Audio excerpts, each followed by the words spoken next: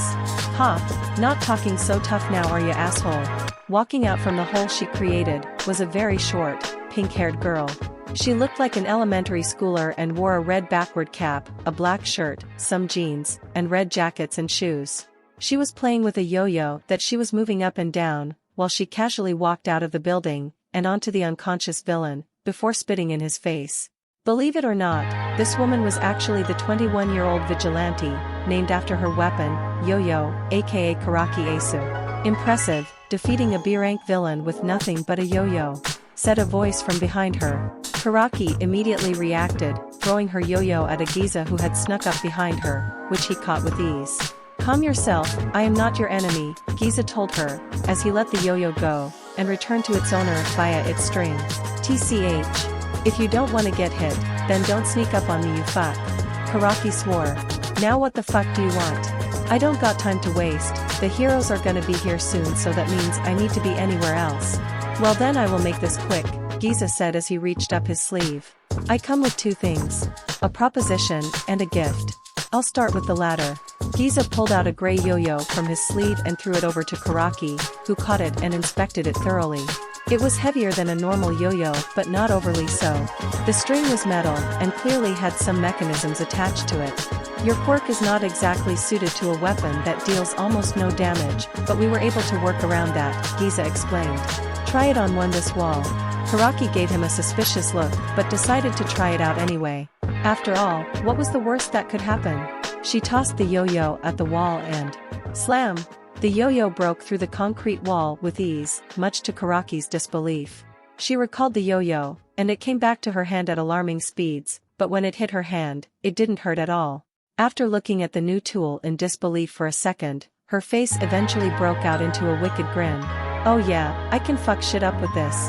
Well then, shall we talk somewhere private? Giza asked.